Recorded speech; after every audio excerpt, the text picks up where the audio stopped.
Hi, ശരത്താണ്. ഈ വീഡിയോയിൽ നമുക്ക് ഓപ്പറേറ്റിംഗ് ലിവറേജ് എന്താണെന്ന് നോക്കാം. അതുപോലെ കമ്പനികൾക്ക് അതുകൊണ്ടുണ്ടാകുന്ന ബെനിഫിറ്റ്സ് എന്താണെന്ന് നോക്കാം.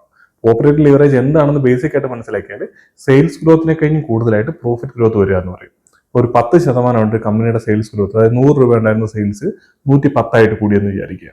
ആ സമയത്ത് 100 രൂപ ഉണ്ടായിരുന്നപ്പോൾ കമ്പനിക്ക് ഒരു 20 രൂപ പ്രോഫിറ്റ് കിട്ടിയെന്ന് വിചാരിക്കുക.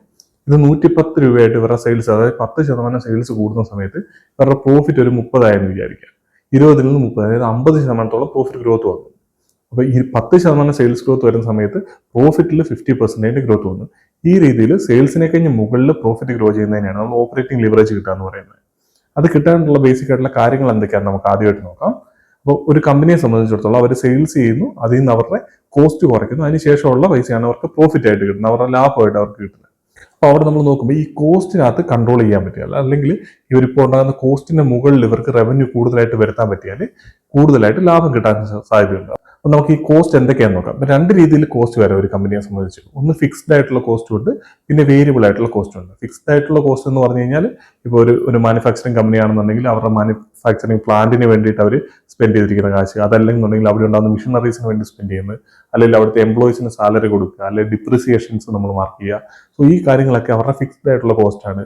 ഇപ്പോൾ ആ കമ്പനി അവിടെ നിന്നിട്ട് 100 രൂപയുടെ പ്രോഫിറ്റ് റവന്യൂ ചെയ്താലും, അതല്ലെങ്കിൽ ഒരു 500 രൂപയുടെ റവന്യൂ ചെയ്താലും ഈ പറയുന്ന കോസ്റ്റ് അവിടെ തന്നെ ഉണ്ടാവും. ആ മാനുഫാക്ചറിങ് ഫെസിലിറ്റിക്ക് വേണ്ടി അവർ സ്പെൻഡ് ചെയ്യേണ്ടി വരുന്ന കാശ്, അതല്ലാന്നുണ്ടെങ്കിൽ അതിന്റെ മിഷനറിക്ക് വേണ്ടി സ്പെൻഡ് ചെയ്യേണ്ട കാശ്, എംപ്ലോയീസിന് കൊടുക്കുന്ന സാലറി എല്ലാം അവിടെ തന്നെ ഉണ്ടാവും. അതിനകത്ത് വ്യത്യാസമൊന്നും വരില്ല. അതൊരു 500 രൂപയുടെ റവന്യൂ ചെയ്താലും 150 രൂപയുടെ റവന്യൂ ചെയ്താലും ഒരു 1000 രൂപയുടെ റവന്യൂ ചെയ്താലും ഇത് അതുപോലെ തന്നെ ഉണ്ടാവും. അതുകൊണ്ട് തന്നെ അതിന്റെ ഫിക്സ്ഡ് കോസ്റ്റ് എന്നാണ് പറയുന്നത്. അത് അതുപോലെ തന്നെ അവിടെ ഉണ്ടാവും.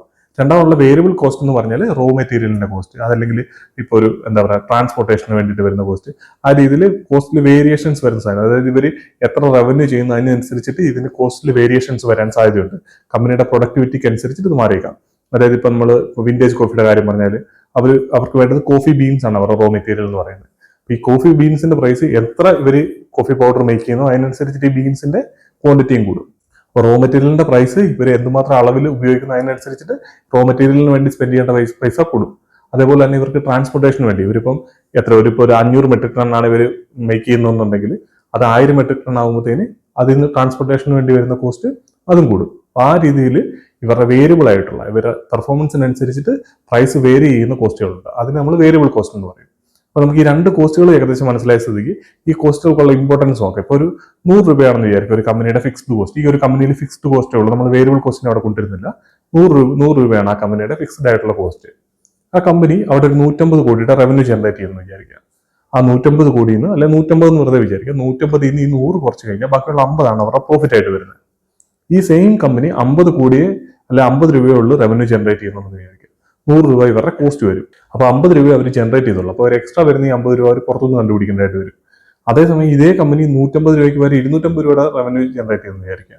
അപ്പോൾ അവർക്ക് പ്രോഫിറ്റ് ആയിട്ട് വരുന്ന ഏകദേശം 150 രൂപ അവരുടെ പ്രോഫിറ്റ് ആയിട്ടാണ് വരുന്നത്. ഇവിടെ സംഭവിച്ചത് എന്താണെന്ന് വെച്ചാൽ ഇവർ കൂടുതൽ എഫിഷ്യന്റ് ആയി. അതായത് 100 രൂപയുള്ള ഫിക്സ്ഡ് കോസ്റ്റ് വെച്ചിട്ട് അവർ 150 കോടി അല്ലെ 150 രൂപ റവന്യൂ ജനറേറ്റ് ചെയ്യുന്നതിനാണ് 250 രൂപ ജനറേറ്റ് ചെയ്യാനായിട്ട് തുടങ്ങി. അതിപ്പോൾ നമുക്ക് പല രീതിയിൽ ചെയ്യാൻ പറ്റും. ഇപ്പോൾ ഒരു മിഷനറി ഉണ്ടെന്ന് വിചാരിക്കുക, അതിലിപ്പോൾ അതിന്റെ പ്രൊഡക്ടിവിറ്റിയുടെ ഒരു 50% യൂട്ടിലൈസ് ചെയ്യുന്നുള്ളെന്ന് വിചാരിക്കുക. അതിനൊരു 80%ലേക്ക് പുതിയതായിട്ട് അവർ മാറ്റാൻ തുടങ്ങിയെന്ന് വിചാരിക്കുക. ആ സമയത്ത് എന്താ വരുന്നത്? മിഷനറിക്ക് വേണ്ടി സ്പെൻഡ് ചെയ്തിരിക്കുന്ന കോസ്റ്റ് സെയിം ആണ്, സെയിം ടൈമിൽ അതിന്റെ പ്രൊഡക്ടിവിറ്റി കൂടുന്നു. അതുകൊണ്ട് തന്നെ അവരുടെ റവന്യൂ അവർക്ക് ഇൻക്രീസ് ചെയ്യാനായിട്ട് പറ്റുന്നു. സെയിം ടൈമിൽ നമ്മളിപ്പോൾ എംപ്ലോയിയുടെ കാര്യം വിചാരിക്കും. ഒരു എംപ്ലോയിയുടെ പ്രൊഡക്ടിവിറ്റി എന്താണെന്ന് നോക്കാം. അവർക്ക് എന്തെങ്കിലും ഒരു പ്രൊഡക്റ്റ്, അവർക്ക് ഒരു 10 പ്രൊഡക്റ്റ് മേക്ക് ചെയ്യാണ്ട് ഒരു മാസം മേക്ക് ചെയ്യാനുള്ള കപ്പാസിറ്റി ഉണ്ടെന്ന് വിചാരിക്കുക. ആ എംപ്ലോയിക്ക് പല റീസൺ കൊണ്ട് ഒന്നില്ല അവരെ എഫിഷ്യന്റ് ആയിട്ട് യൂട്ടിലൈസ് ചെയ്യാൻ പറ്റാത്തോ, അല്ലെങ്കിൽ ഈ പറഞ്ഞ പോലെ ഇവരുടെ വേറെ എന്തെങ്കിലും പ്രശ്നങ്ങൾ കൊണ്ടിട്ടോ ഈ എംപ്ലോയി 10 പ്രൊഡക്റ്റ് മേക്ക് ചെയ്യാൻ പറ്റുന്ന എംപ്ലോയിക്ക് ഒരു 5 പ്രൊഡക്റ്റ് മേക്ക് ചെയ്യാനായിട്ട് പറ്റുന്നുള്ളൂ എന്ന് വിചാരിക്കും. അപ്പോൾ ഓട്ടോമാറ്റിക്കായിട്ട് എംപ്ലോയിക്ക് കൊടുക്കുന്ന സാലറി, അയാൾ 10 പ്രൊഡക്റ്റ് മേക്ക് ചെയ്താലും 5 പ്രൊഡക്റ്റ് മേക്ക് ചെയ്താലും ആൾക്ക് കൊടുക്കേണ്ട വരുന്ന സാലറി സെയിം തന്നെയാണ്. പക്ഷേ ഈ 10 അവർ പ്രൊഡ്യൂസ് ചെയ്ത് കഴിഞ്ഞാൽ അതിൽ നിന്ന് വരുന്ന റവന്യൂ കൂടുതലായിരിക്കും. ആ രീതിയിൽ ഇവരുടെ എഫിഷ്യൻസി ഇൻക്രീസ് ആയി കഴിഞ്ഞാൽ ഇവരുടെ സെയിൽസ് ഗ്രോത്തിന് മുകളിൽ പ്രോഫിറ്റ് ഗ്രോത്ത് വരുത്താനായിട്ട് പറ്റും. മുമ്പേ പറഞ്ഞ അതേ എക്സാമ്പിളിൽ ഇപ്പോൾ ആ കമ്പനി കഴിഞ്ഞ വർഷം 150 രൂപയാണ് റവന്യൂ ആയിട്ട് ജനറേറ്റ് ചെയ്യുന്നത് വിചാരിക്കുക. 100 രൂപ അവരുടെ ഫിക്സ്ഡ് കോസ്റ്റ്, അപ്പോൾ 50 രൂപയാണ് അവരുടെ പ്രോഫിറ്റ്. സെയിം ടൈമിൽ ആ കമ്പനി ഈ വർഷം 250 കോടിയാണ് അല്ലെ 250 രൂപയാണ് റവന്യൂ ജനറേറ്റ് ചെയ്യുന്നത് വിചാരിക്കുക. അവരുടെ ഫിക്സ്ഡ് കോസ്റ്റ് എന്ന് പറയുന്നത് 100 തന്നെ. അപ്പോൾ 250 100 പോയി കഴിഞ്ഞാൽ ബാക്കി 150 രൂപയാണ് അവരുടെ ലാഭം. അപ്പോൾ ആദ്യത്തെ വർഷം 150 രൂപ റവന്യൂ, 50 രൂപ പ്രോഫിറ്റ്. ഇപ്പൊ 250 രൂപ റവന്യൂ, 150 രൂപ പ്രോഫിറ്റ്. റവന്യൂവിന്റെ ഗ്രോത്ത് നോക്കിയാൽ 150 നിന്ന് 250 ഏകദേശം ഒരു 60-66% റവന്യൂ ഗ്രോത്ത് വന്നു. സെയിം ടൈമിന്റെ പ്രോഫിറ്റിൽ ഗ്രോത്ത് നോക്കി കഴിഞ്ഞാൽ 50 രൂപ പ്രോഫിറ്റിൽ നിന്ന് 150 മാറി. ഏകദേശം 200% പ്രോഫിറ്റിൽ ഗ്രോത്ത് വന്നിട്ടുണ്ട്. അങ്ങനെ നോക്കുമ്പോൾ 66% റവന്യൂ ഗ്രോത്തും 200% പ്രോഫിറ്റ് ഗ്രോത്തും വന്നിട്ടുണ്ട്. മനസ്സിലാവുന്നുണ്ട് വ്യത്യാസം? 66 റവന്യൂ ഗ്രോത്ത് വന്നപ്പം 200% പ്രോഫിറ്റിൽ ഗ്രോത്ത് വന്നത്. അതിന്റെ കാരണം എന്താണെന്ന് വെച്ചാൽ അവരുടെ ഫിക്സ്ഡ് കോസ്റ്റ് സെയിം ആണ്. അവർക്ക് അതിനകത്ത് കൂടുതൽ കോസ്റ്റ് അവർക്ക് കൺട്രോൾ വരുത്താനായിട്ട് പറ്റിയിട്ടുണ്ട്. അവരുടെ പ്രൊഡക്ടിവിറ്റി അവർക്ക് ഇൻക്രീസ് ചെയ്യാനായിട്ട് പറ്റിയിട്ടുണ്ട്. ഇതേപോലെ തന്നെയാണ് ഈ പറഞ്ഞ വേരിയബിൾ ആയിട്ടുള്ള കോസ്റ്റിന്റെ കാര്യത്തിലാണെങ്കിലും, ഇപ്പോൾ റോ മെറ്റീരിയലിന്റെ കാര്യത്തിലാണെങ്കിൽ പോലും ഇവർക്ക് ഈ റോ മെറ്റീരിയലിന്റെ പ്രൈസിലുണ്ടാകുന്ന ഫ്ലക്ച്വേഷൻസിനനുസരിച്ചിട്ട് അതിനെ എങ്ങനെ ഇവർ മാനേജ് ചെയ്യുന്നു എന്നുള്ളൊരു കാര്യമുണ്ട്. അതായത് റോ മെറ്റീരിയലിന്റെ പ്രൈസിന് വ്യത്യാസം ഒരു വേറെ മാർജിൻസിനെ അഫക്ട് ചെയ്യാൻ സാധ്യതയുണ്ട്. ഇപ്പോൾ വിന്റേജ് കോഫിയുടെ കാര്യത്തിലാണെങ്കിൽ ഈ പറഞ്ഞ കോഫി ബീൻസിന്റെ പ്രൈസ് കൂടുന്ന സമയത്ത് ഇവർക്കത് കൃത്യമായിട്ട് അത് പാസ് ഓൺ ചെയ്യാനായിട്ട് പറ്റിയില്ലെങ്കിൽ, കോഫി ബീനിന്റെ പ്രൈസ് കൂടുന്നത് ഇവരുടെ ക്ലയൻസിന് ഇത് പാസ് ഓൺ ചെയ്യാൻ പറ്റിയില്ലെങ്കിൽ ഇവരുടെ മാർജിൻസിനെ അഫക്ട് ചെയ്യും. അപ്പോൾ ആ രീതിയിൽ അവരെങ്ങനെയാണ് അതിനെ മാനേജ് ചെയ്യുന്നത്? അതല്ലെങ്കിൽ ഇപ്പോൾ ട്രാൻസ്പോർട്ടേഷൻ കോസ്റ്റ്, അത് നമുക്ക് മനോരമയുടെ എക്സാമ്പിൾ നോക്കിക്കഴിഞ്ഞാൽ മനോരമ ആഫ്രിക്കയിൽ നിന്ന് ഷിയ സീഡ് ഇങ്ങോട്ടേക്ക് ഇമ്പോർട്ട് ചെയ്യുകയാണ് ചെയ്യുന്നത്. അപ്പോൾ അവരവിടുന്ന് ട്രാൻസ്പോർട്ട് ചെയ്ത് ഇങ്ങോട്ട് വരുമ്പോഴത്തേനും എങ്ങനെയാണ് ഈ ഷിയ സീഡ് കിട്ടുന്നത് അതിനെ അവരവിടുന്ന് ക്ലീൻ ചെയ്ത് ഇങ്ങോട്ടേക്ക് ട്രാൻസ്പോർട്ട് ചെയ്യുകയാണ്. ഇപ്പോൾ അവരെന്താ അവിടെ ചെയ്യുന്നത്? അവർ ആഫ്രിക്കയിൽ പുതിയൊരു പ്ലാന്റ് അവിടെ ബിൽഡ് ചെയ്യുകയാണ്. അവിടെ എന്താ ചെയ്യാൻ ഉദ്ദേശിക്കുന്നത് വെച്ചാൽ ഈ ഷിയ സീഡിൽ നിന്ന് അവർ കൃത്യമായിട്ട് അതിനകത്തുനിന്നുള്ള ഓയിലിനെ അവർ എക്സ്ട്രാക്ട് ചെയ്ത് മാറ്റും. എന്നിട്ട് അത് മാത്രമേ ഇങ്ങോട്ടേക്ക് ട്രാൻസ്പോർട്ട് ചെയ്യുന്നുള്ളൂ. അപ്പോൾ എന്ത് പറ്റും? മൊത്തത്തിൽ ഇതിന്റെ വെയിറ്റ് കുറയും. വെയിറ്റ് കുറയുമ്പോഴത്തേന് ഇവർക്ക് ലോജിസ്റ്റിക്സിന് വേണ്ടി ചിലവാക്കേണ്ടി വരുന്ന കോസ്റ്റ് കുറയും. ആ കോസ്റ്റ് കുറയുമ്പോൾ ആ കുറയുന്ന കോസ്റ്റ്, നേരത്തെ 100 രൂപ അവർക്ക് ചിലവാകുമെങ്കിൽ ഇപ്പോൾ അവർക്ക് 80 രൂപ ചിലവാകുള്ളൂ. അങ്ങനെ നോക്കുമ്പോൾ 20 രൂപ ഡിഫറൻസ് എന്ന് പറഞ്ഞാൽ ഡയറക്റ്റ് ആയിട്ട് പ്രോഫിറ്റിലേക്കാണ് പോകുന്നത്. ആ രീതിയിൽ ഇവർക്ക് ഇവരുടെ പാർട്ട് ഗ്രോത്ത് കൂട്ടാനായിട്ട് പറ്റും. അപ്പോൾ ഫിക്സ്ഡ് കോസ്റ്റിനെ കൺട്രോൾ ചെയ്തുകൊണ്ടും അല്ലെങ്കിൽ ഫിക്സ്ഡ് ആയിട്ടുള്ള കോസ്റ്റിലുള്ള ആ മെഷീനറീസോ അല്ലെ എംപ്ലോയീസിനെയോ അവരുടെ എല്ലാം എഫിഷ്യൻസി കൂട്ടിക്കൊണ്ടിട്ട് ഇവർക്ക് ഓപ്പറേറ്റിംഗ് ലിവറേജ് കൊണ്ടുവരാനായിട്ട് പറ്റും. അതേപോലെ വേരിയബിൾ ആയിട്ടുള്ള കോസ്റ്റിനെ ഇവർ മാനേജ് ചെയ്ത് കഴിഞ്ഞാൽ ഇവർക്ക് ഈ പറഞ്ഞ ഓപ്പറേറ്റിംഗ് ലിവറേജ് കൊണ്ടുവരാനായിട്ട് പറ്റും. ഇനി ഈ ഓപ്പറേറ്റിംഗ് ലിവറേജ് ഒരു കമ്പനിക്ക് കിട്ടുന്നതുകൊണ്ടുള്ള ബെനിഫിറ്റ്സ് എന്താണ്? ഒരു 50% ഒരു കമ്പനിയുടെ റവന്യൂ ഗ്രോത്ത് എന്ന് വിചാരിക്കുക. സെയിം കമ്പനിയിൽ ഓപ്പറേറ്റിംഗ് ലിവറേജ് കിട്ടും. അതിന് 100% പ്രോഫിറ്റ് ഗ്രോത്ത് വരുന്നു. 50% റവന്യൂ ഗ്രോത്ത്, 100% പ്രോഫിറ്റ് ഗ്രോത്ത്.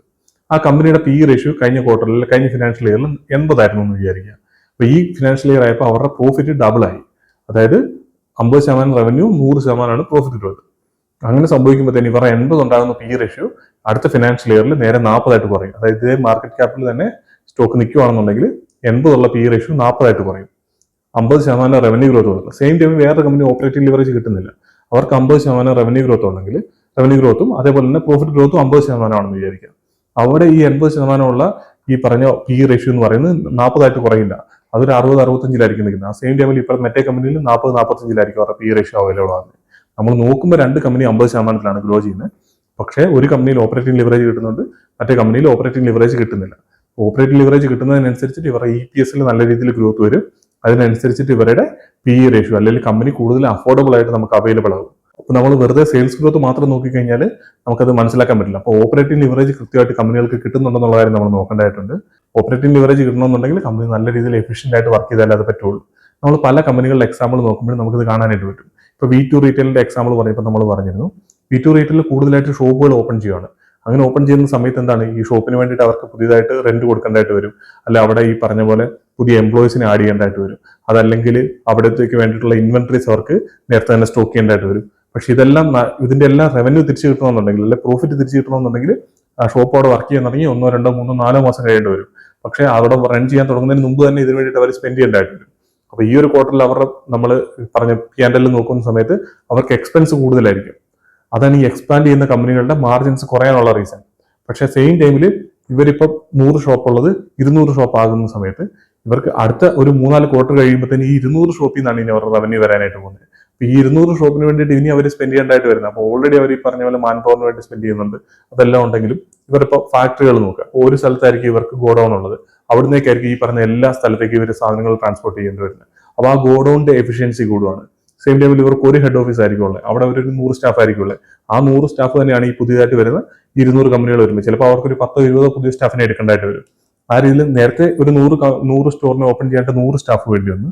ഇപ്പൊ 200 സ്റ്റോറിനെ ഓപ്പറേറ്റ് ചെയ്യാനായിട്ട് 120 സ്റ്റാഫിനെ വേണ്ടി വരുന്നുള്ളൂ. മനസ്സിലാവുന്നുണ്ട് അവിടെയുള്ള എക്സ്പെൻസ് കുറയുന്നത്. അതുകൊണ്ടാണ് ഈ എക്സ്പാൻഡ് ചെയ്യുന്ന കമ്പനികൾക്ക് എക്സ്പാൻഡ് ചെയ്യുന്ന സമയത്ത് ഇപ്പൊ നമ്മൾ CSB ബാങ്കിന്റെ കാര്യത്തിൽ പറയും, അവർ കൂടുതലായിട്ട് ഇപ്പൊ എക്സ്പാൻഡ് ചെയ്തുകൊണ്ടിരിക്കുകയാണ്. അപ്പൊ അടുത്ത ഫിനാൻഷ്യൽ ഇയർ തൊട്ടാണ് അവർക്ക് ഈ പറഞ്ഞ പോലെ ഓപ്പറേറ്റിംഗ് ലിവറേജ് കിട്ടാനായിട്ട് പോകാൻ തുടങ്ങുന്നത്.